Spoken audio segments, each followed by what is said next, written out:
So it's a really special time in two ways. One is it's approaching this important birthday, which brings up lots of thoughts and opportunity to look back on things. And it's also the last month of the Jewish year, and we're approaching Rosh Hashanah, which is a time of reflection, inspection. So I'm using this talk. I'm inviting all of you to join me at looking at past and future and present through painting, but it's also connected very much to our lives, to my life.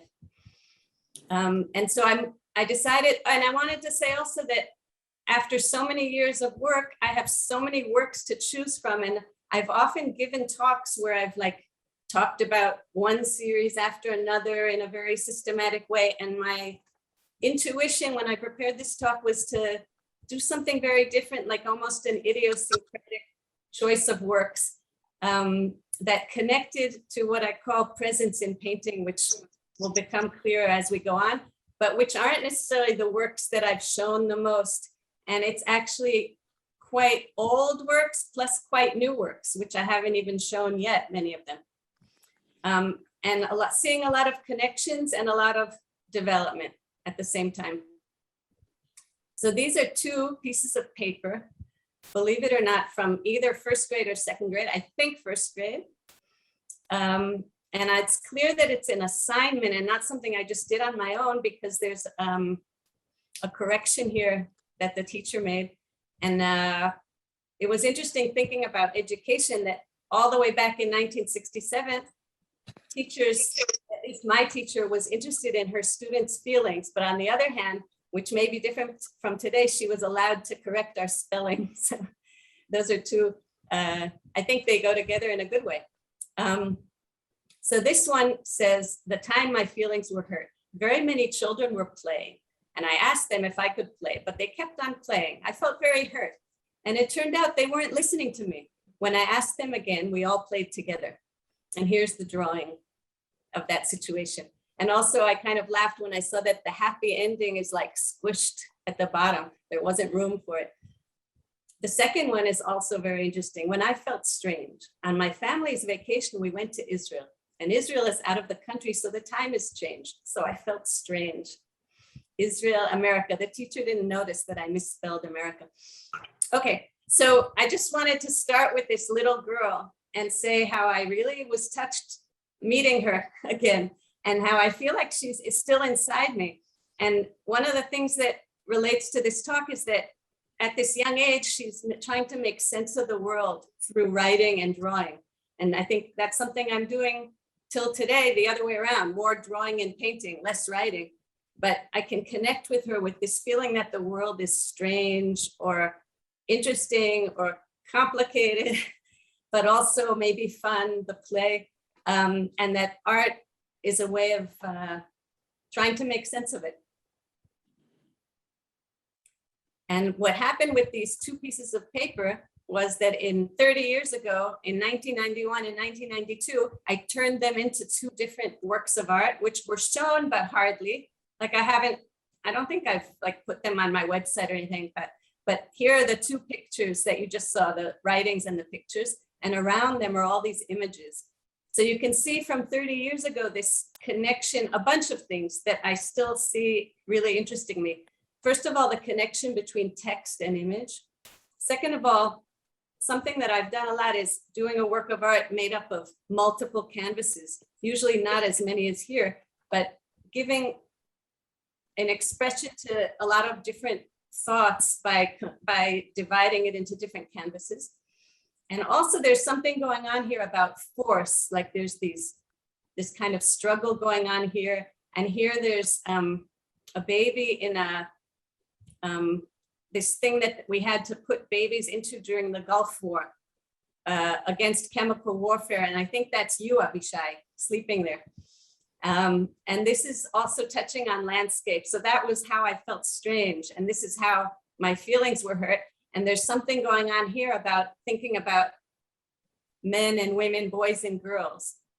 There's a printed sheet that I worked on that I bought in a children's bedding store. And there was pink and blue backgrounds. And another thing, if you notice, there's lots of hands. So I'm going to go back to some of those themes, text and image. So here's a work that I have shown a lot, which I called Reading Faces, and it was from a series called In the Body of the Text. And here I'm like juxtaposing my self-portrait, oil on canvas, a painting with a text from the Talmud, as if just printed on a page. It's actually printed on wood to make it permanent, but it's like each language in its own technique, not trying to mix them. So at first glance, you could say that there's a complete opposition between the image and the text, because the text is dealing with idolatrous images, and the emphasized sentence here says, all faces are permitted except for the human face. And here's a human face looking at that. So on the one hand, you could say there's opposite worlds here of, let's say, Western painting, which has its roots in Christianity, versus Jewish culture, which puts the text in the center. But it's much more complicated than that, because first of all throughout Jewish history, Jews painted faces, and faces were allowed. And also the texts themselves are very much involved with body and life.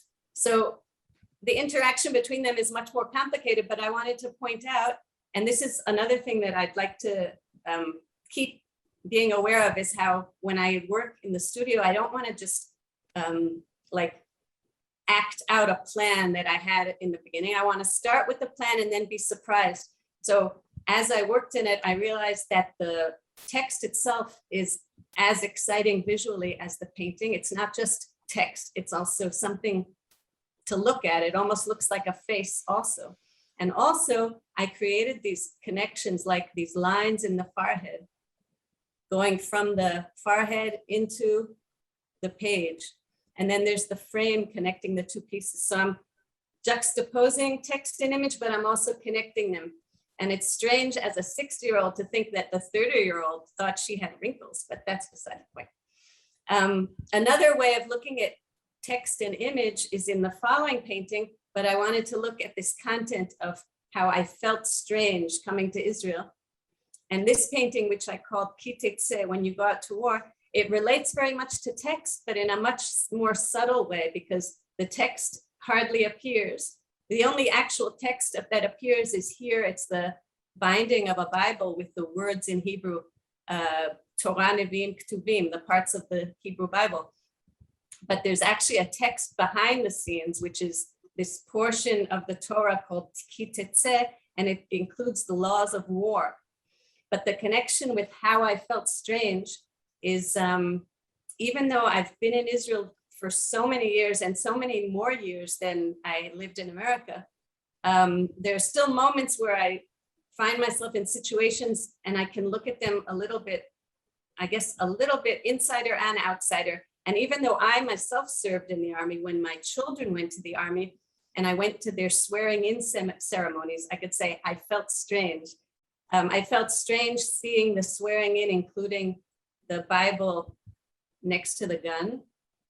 And I also, it was a big struggle with the question of force, with the necessity of force, and sending my children to possibly exert force, possibly be in danger, but on the other hand, being very committed to the place they live in. And this is part of a series that I called Studio Dreams, and the painter is actually asleep here, the painter on the side. And this is kind of a dreamlike scene. And the connection with the Torah portion goes beyond the fact that the first words of it are when you go out to war, because in the continuation of this biblical text, there's the law of sending away the mother bird before you take eggs for eating.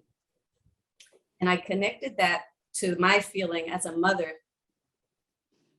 almost being shooed away so that my children could be taken.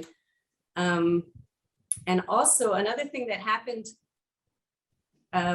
well, first I'll say, after I went to this swearing in ceremony, And I'll say another thing from that biblical portion is that women should not wear men's clothing. That's in that biblical portion. And here's a woman holding a gun and wearing a uniform.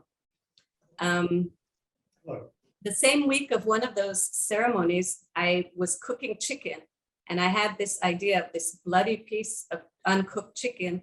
It reminded me of the bloody reality behind military ceremonies that are very festive and impressive, but they're kind of hiding this scary, chaotic reality of war, which might be what the soldiers will be involved in. The same way that this food is like raw and bloody, but then we cook it and it's like palatable and good looking and delicious. And as I said before, surprises along the way. Even though it's a big canvas, I think I'm more open to that as the years go by, to creating the painting as time goes by without knowing what's going to happen. And this particular painting laid the groundwork for some of the paintings I'll show you that I'm working on now, in which I play with the space of the landscape in an unusual way. This is the view from my studio opposite me. But here it turns into an aerial view, and there's a target and a shadow of a plane. And here the view from above becomes much closer. It's like the ground with a plate sitting on it. And then there are surprises that I didn't anticipate, like the connection between this shadow and the shape of the bird. And then there's the dead bird, or the circles, these different circles. So it was really a learning process as I worked on it. I mentioned the use of the image of force, but there's also an image of an embrace here. But I wanted to show you that I was quoting this painting from American painter George Bellows. And I took these figures of two men boxing and used them as inspiration for these two men. And I have also a strong childhood memory of looking at this artist's paintings in Washington, not this particular one, which isn't at the National Gallery, but other ones, and being really fascinated by these very physical, violent images, and also these figures in the audience that I think I was a little bit scared of. It made a big impression upon me. And I mentioned hands. So here's a hand holding a paintbrush from that 1991 painting. And holding a paintbrush is another thing, which is putting into the painting the element of painting that reflects upon itself, on the act of painting. But I have this funny, strong memory from age 6 and maybe even from earlier that I really wanted to draw hands with every single finger. And I can really remember going 1, 2, 3, 4, 5 and drawing each finger and then stepping back and getting really angry every time because the hands were too big. And I remember it so strongly.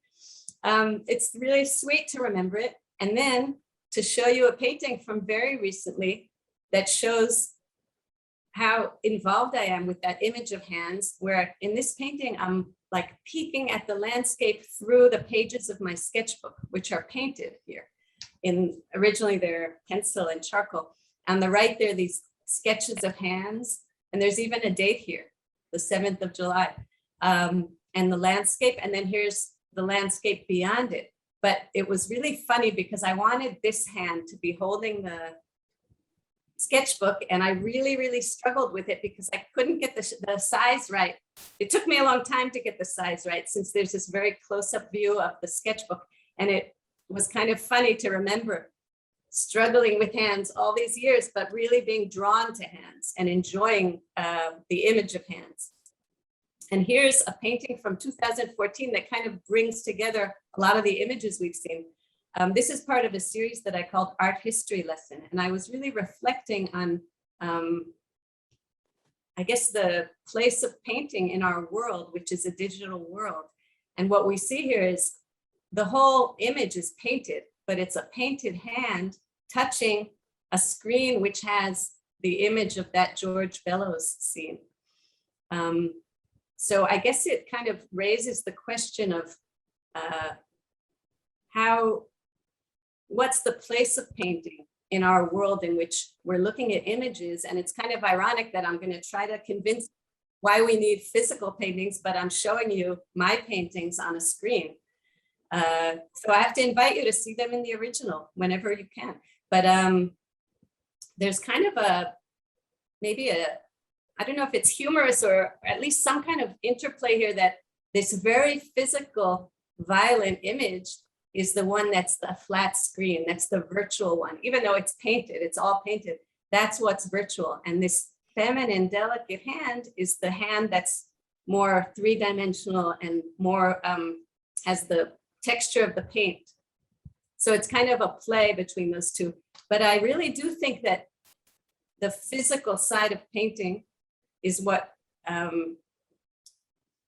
makes it different from all the images that we see and from photography. And I still think we need that, or at least I need it. I think since we're still bodies, we didn't turn into holograms or something like that. We're still made up of material. And there's something about the materiality of painting, even if it conveys ideas or conveys thoughts or stories, the fact that it does it through an object, it's something that I find is still very relevant, but it definitely is something that any painter working today needs to think about. And I'll just mention that Kandinsky, the abstract painter, wrote a book at the beginning of the 20th century, and it was called Concerning the Spiritual in Art. And I was thinking today that maybe we need to say concerning the physical in art, even though then and now it's both. Kandinsky's paintings were abstract and spiritual, but they were made out of paint on canvas, and the same goes for now.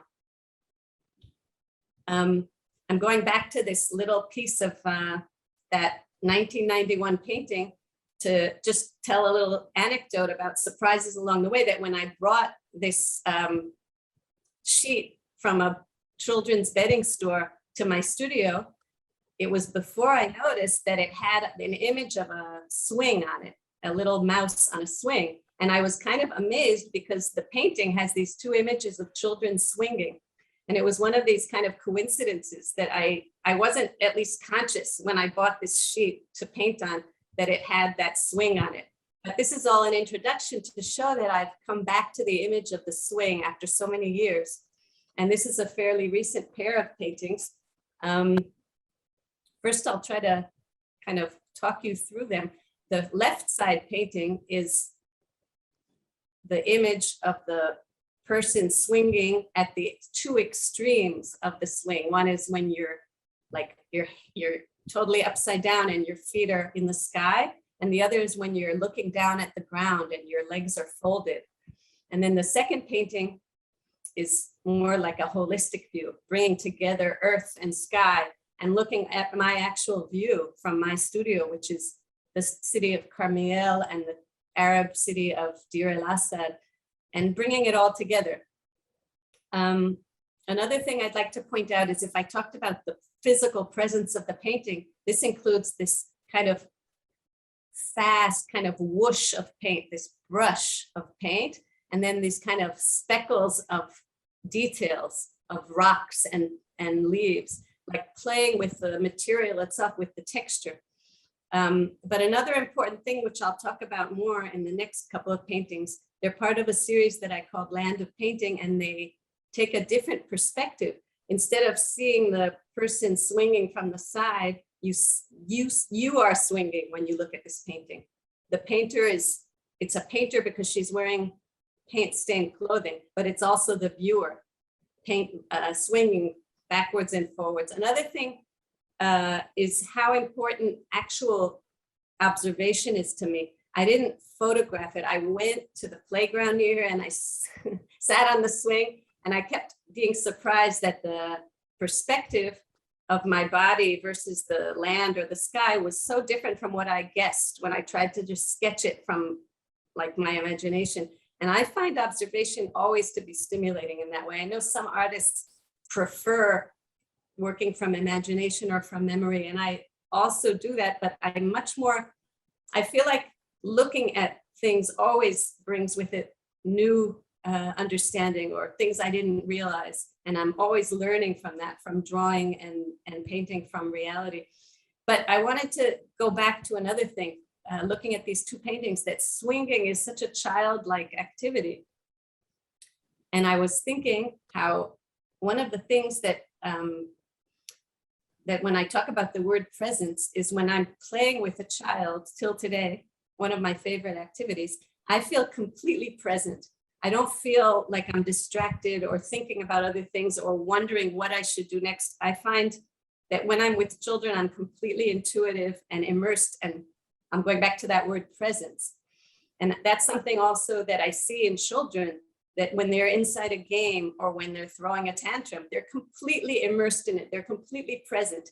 And the connection with painting is that in good moments in the studio, I'm completely present also.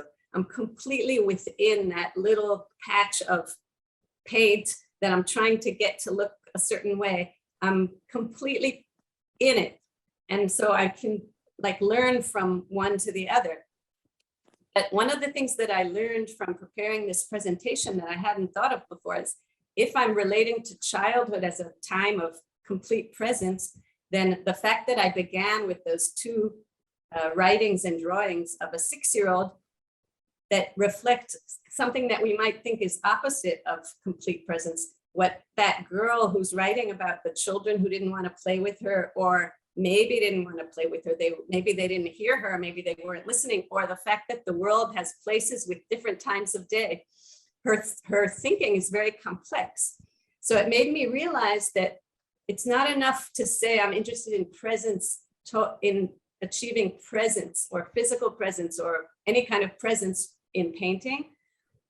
It's presence that can contain within it complexity. So those two together kind of clarified for me something that I'm looking for. And the complexity is also the layers of paint, and it's also the layers of meanings. This painting got the name of the series, Land of Painting, and I think it brings together those ideas of complexity and presence, because both the figure and the landscape are, I guess, looking at those two, I guess, ways of being, of complexity and presence. I'll start with the figure. As I said before, the figures, most of the figures in this series, the series brings together the body and the landscape. And the body is, in all the cases, a body of a painter. It's me. She's wearing paint-stained clothing, and she's doing all these different kinds of things. I'm not sure, but I think some of them are kind of metaphors for life and for painting, walking on this slack line over the landscape, which is both kind of maybe playful, but also risky. And she's holding a paintbrush, whether it's helping her keep balance or it's hinting at the fact that painting itself has risks, maybe not dangerous risks, but you can like mess it up very easily, but it's also playful, let's say. And also my connection with Israel, with the land, is complex. So such a strong bond. And I'm like in the land, but I'm also walking high above it. There's a patch here in the center where it's like a close-up of the earth. It's like I'm stepping on the land, but then it becomes this aerial view, and it's the actual area view of my region. And this is Eshkar, where I live from above. And this is Arab El Naim, the Bedouin village nearby. I used a photograph for this part of the painting, whereas I usually like to work from observation. And then this is, again, the view from the studio, clouds. But the part that I think you don't notice at first is at the end of this line is the whole land of Israel. And I remember thinking that I was like, wanted it to look like this beautiful jewel, this land, and it's far away and it's close. And the figure here is, rather than, let's say the painter who was asleep in that painting that we saw before, she's within the painting. But this figure is in the painting, but she's also out of the painting because her head is, let's say, here.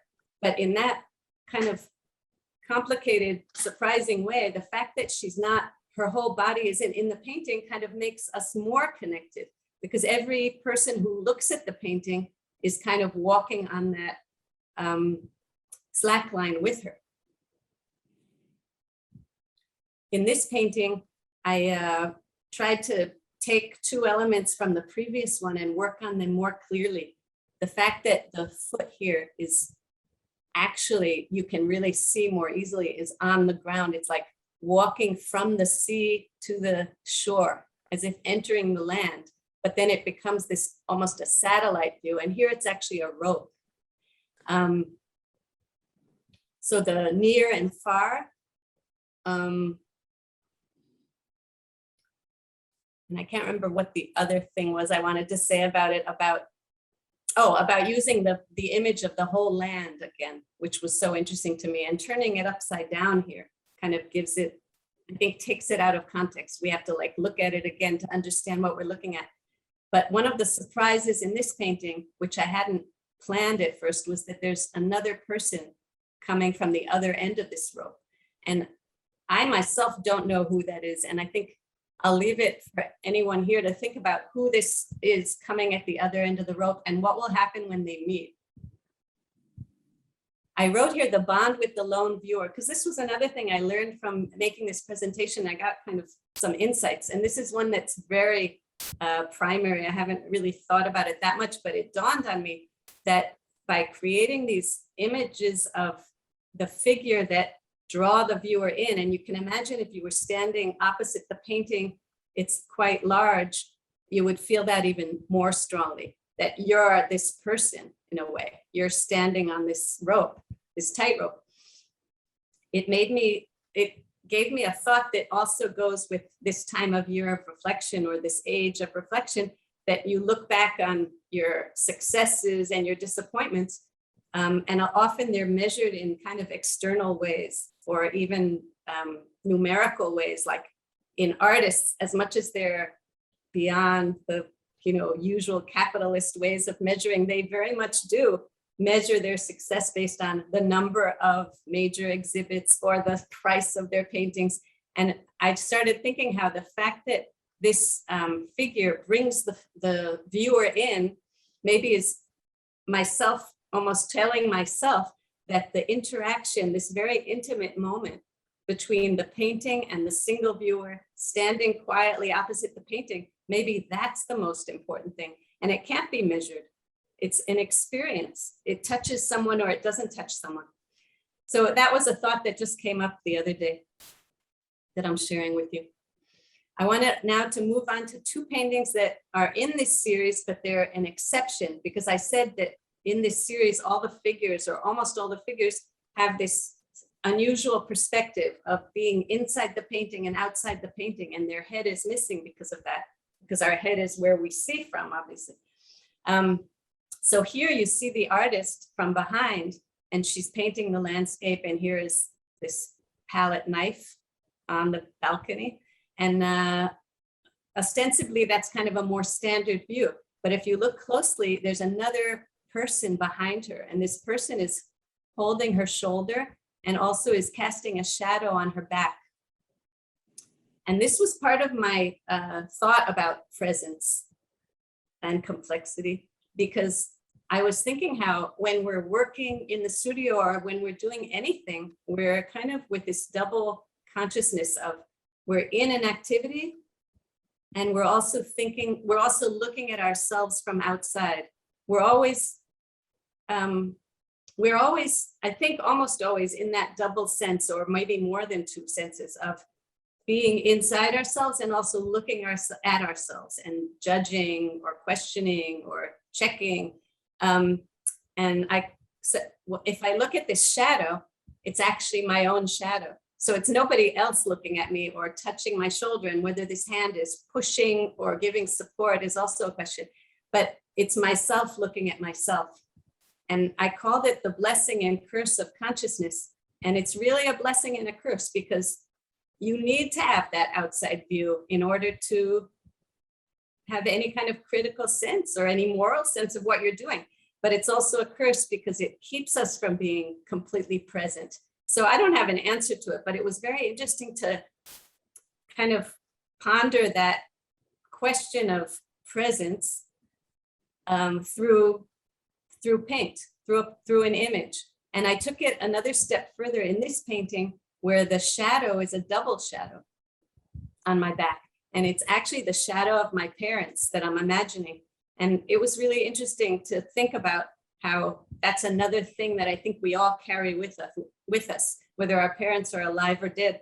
We feel their presence, and their shadows on our back can mean a lot of things. It can mean love and support. It can mean judgment. It can mean motivation. It can mean so many different things, and they can mean all those things at once.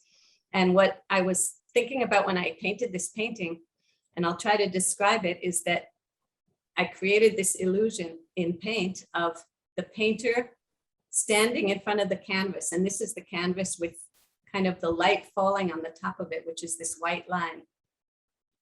And she's painting the landscape in all its natural beauty, almost an abstract painting of these trees and bushes. But the landscape that she's looking at is actually a landscape that has a lot of human marks on it, which are the building site here, which is part of my neighborhood in Ishtar, where I live. And this path and this silhouette, there's even a tiny silhouette of a person walking on this path. And at the end of the path, there's a house from this Bedouin village, Arabil name. And so what I thought was maybe the legacy of my particular parents was, look at the people, don't just look at the trees. And that's something interesting. And I think it's something that will come into the series more and more. We have that foot at the end of the rope, and here's this silhouette. And I also want to point out, if I talked about the physical presence of painting, so the way that the hair here, if you see the original, it's like scratched into the paint. So it's very physical. The talk about memory and parents brought me to this painting, which is from another series, which I called Studio Dreams. That's also the series of the painting with the laws of war. It's part of the same series, which is very much dreamlike scenes. I also thought that in the middle of this talk, I think it's past the middle for whoever's getting tired, it would be nice to get some blue and to take a little dip into water, kind of to refresh ourselves. And this is like a dream of an underwater scene, and there are these different objects in the water, which it would be interesting to hear what your associations are with it. But I'll tell you what led me to paint it, which is a very specific story, which is that I had this bag, this plastic bag of letters from my mother. And every year on her memorial, I would take time and go through all the letters, and they were amazing. And then one year, I think it was 3 years before I painted this painting, this bag of letters completely disappeared. I have, till this day, I have no idea how it happened, but I haven't found them. And I started imagining where they were and painting it. And I got very interested even in the visual image of this plastic bag, which is like a piece of trash, but it's so beautiful. And it's this thin membrane which captures the light, and it's like hardly there, and it's there. And again, as I said, with the painting, with the text and image, at first glance, you could think there's this opposition between the bag of letters, which is this memory of someone who's gone, and this shirt, which is the paint-stained shirt of the painter, which represents creation. And it even has a tummy that looks like a pregnant tummy. So it's like creation versus loss. But I think it's much more of an interplay, because the paint is dissolving into the water, just like the ink from the letters. And what I think the painting was for me was to look at it in a more playful way, not in a tragic way. And I called it dance. There's kind of a dance between the creation and the destruction or the erasure. That's part of life. And they're all dancing in the water together. Before I move on, I want to say one thing about why I keep painting the paint-stained clothes. You saw them in the previous paintings.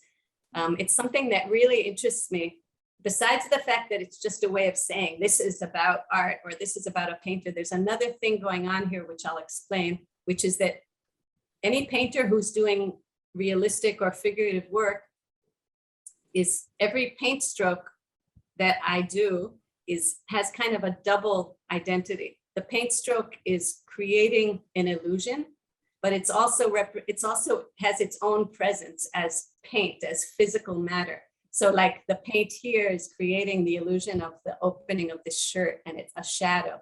But if you look at it closely, you'll also see that it's paint on a canvas. So it's like this double identity. But when I paint a paint stain, I find it really fascinating because I'm not creating an illusion of a paint stain. The paint stain is a paint stain. So there's something really fascinating to me about that. And I keep coming back to it. And I think it probably connects with that striving for this presence, this physical presence. The illusion is there, but it's actually the thing itself. We're moving on towards the end, and I wanted to share with you this pair of paintings which I worked on the last winter. And I had this idea as I was working on the landscapes with the painter in the landscape, and here she's more hinted at with the hands on the balcony, on the banisters of these balconies or roofs, which I'll tell you about. It's rooftop paintings. Where I live is Eshkar, which is a Jewish community village on the top of a mountain, and not my house, but the other side of our community looks out on the Arab town of Sakhnin, which is a big city.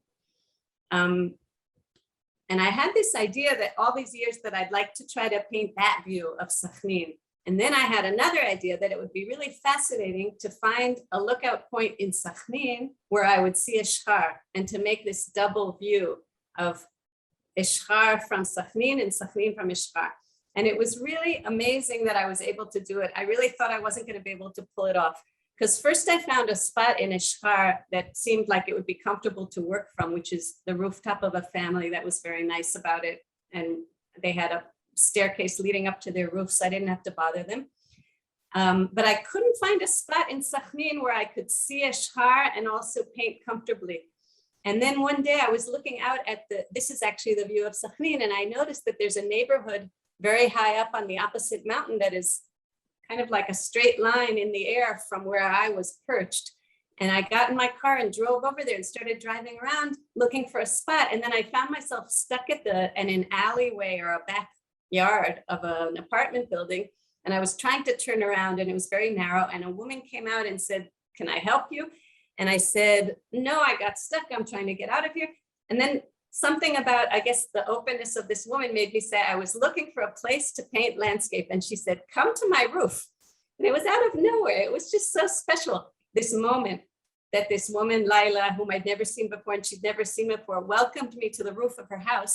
And the next months, it was about 3 or 4 months, I had this very intense period of working every morning on this rooftop in Eshkar, looking out at Sakhnin early, not so early, in the morning hours, and then coming home and kind of reorganizing the paints and resting a little bit, and then going in the late afternoon to this rooftop in Sakhnin, and here is Eshkar far away, and painting. And it was a few months of being very, very immersed in these two very demanding paintings physically.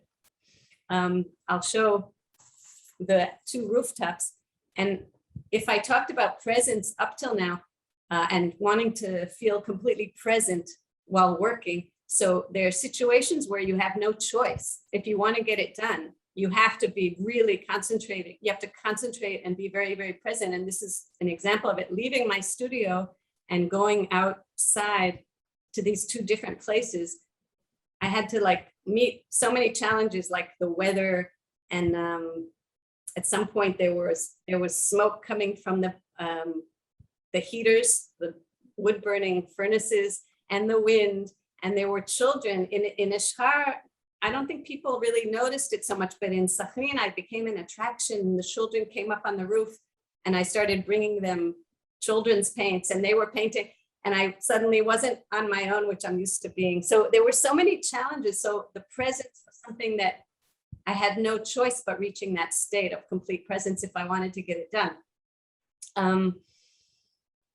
Another thing I wanted to say about it was, if I talked about complexity as something that I'm drawn to, so it may be also important to think about simplicity. And there was something very interesting about this situation of these two paintings that combined the two, in that the situation that I was in, working from these two communities that have a conflict in the background, whether we have good neighborly relations and everyday lots of commercial relations between Sakhnin and Ishkar, but you can't ignore the fact that we're part of some kind of national conflict, but you can. That was what was so special about it, was it was so simple.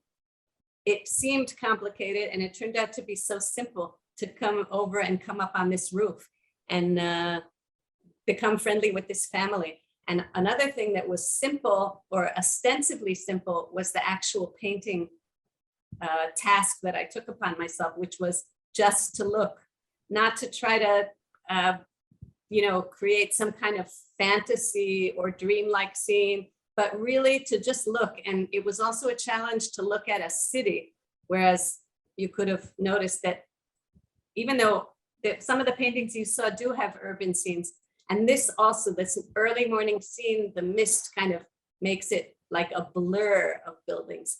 But the afternoon scene from Sakhnin looking to Ishkar gave me a pretty close-up view of all these buildings, and trying to find painterly solutions to painting all these windows and solar panels and everything, and have it not be like a copy of a photograph, but a painterly experience. So it was interesting feeling like I took on a kind of straightforward task in a complex situation, though it wasn't easy at all, to paint this, to just look. But I also thought looking can be the visual parallel to listening, and it's the beginning of any kind of dialogue.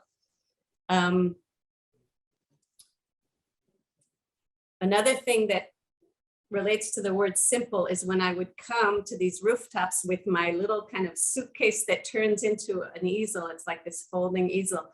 I felt like a laborer, like a painter who was doing this simple everyday job. It was an interesting experience.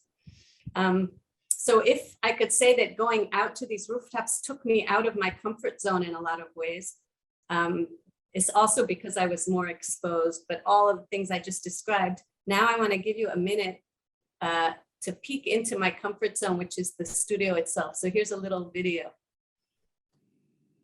And this is in my house on the top floor. And here you can see how I've become so attached to the landscape, because I have this balcony straight from the studio. And I've been living opposite this view for so many years that it's really become part of me. But it's changing a lot. So that it's not just this rugged landscape, it's also all of these houses in different communities. But it's definitely affected me to be in this beautiful spot. And now we're going inside again.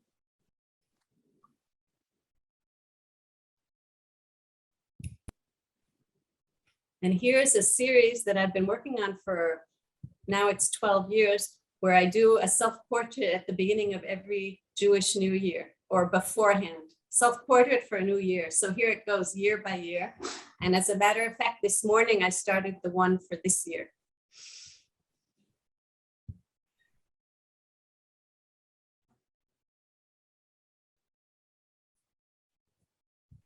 And here's a painting in progress, which shows that I'm not finished with the tightrope yet. And here is something I gave a little more time to look at, which is these small landscape. I could call them sketches, but they're not so quick. They're quick, but they have a lot of times of quick working on them. And I've been working on them first thing in the morning and at the end of the day. And I see them now as kind of exercises that get me, I'll go back to that word, present, and interested in the immediacy of painting. And then I go from them to the bigger, more complex canvases that I showed you. And here, if I talked about the physicality of paint, so here it is. And here's a close-up of one of those small views, which maybe was, I don't know, I'm not sure if it was like 3 or 4 or 5 times. And one of the things that I'm striving for in these small views is to have that quick, textured, maybe wilder kind of brush strokes. but in the same composition to have elements of small detail, like the little light coming between the trees and the contour of the trees, to have the painting hold within it those two kinds of working. And here's a close-up of those more kind of physical textural spots of the painting. We're coming to the end, and I want to share with you this painting, which is part of the series that brings together body and landscape, but it adds the element of text again. It's not the only one, but it's the only one I've included in this talk that includes text. But the text is so different from the ways that I talked about it previously, because it's really painted into the scene. And the scene is, again, the artist. It's hard to see, but there's a paint stain on her finger. So it's the artist looking out on the landscape, and she's praying. She's holding a siddur, a prayer book, and the siddur is opened at this prayer modim, where we give thanks to God for every moment and for the wonder and miracle of each moment. And when I painted this, first of all, I wanted to say that it was interesting to try to paint the act of reading, not as just a technical thing of copying the page in perspective, but actually thinking about how our eye focuses on the words, and in the periphery of our vision, there's this kind of jumble of spots on the page that we're not reading at that moment. And that was really interesting to try to do. But if I go back to the content of the prayer, it made me think whether maybe we've taken on this kind of romantic view of the suffering artist, that for a work of art to be deep, it needs to come from a place of pain or wound or something like that. And that maybe it's a challenge to do a painting that has at the heart of it this feeling of thankfulness and wonder at the world. And it doesn't have to be kitschy to do that. But maybe it's not quite that simple, because a number of pages later is the Kaddish, the mourning prayer for loved ones who passed away. And there's a hint of it here. And looking at it at the end of this talk, marking the end of a year and the beginning of a new decade in my life, I think of it, I don't think I was so conscious of it, but that it's an interesting kind of state of mind to wish for, that we could hold in both hands this consciousness of each moment and the wonder of it, and at the same time have a hand that shows us the impermanence of it, the finality of it, and that they can kind of live together. And I was also thinking how these pages kind of mark time a little bit. They're kind of moving in the wind. Another thing about the visual play going on in this painting is there's like wrinkles or folds in these old pages, and then there are wrinkles in the hands, and then there's kind of wrinkles or cracks in the earth itself. And there's kind of an interesting interplay between them. So I'll end with best wishes for everyone, that we can live with all of these complex ways of thinking and also have simple presence in the moment.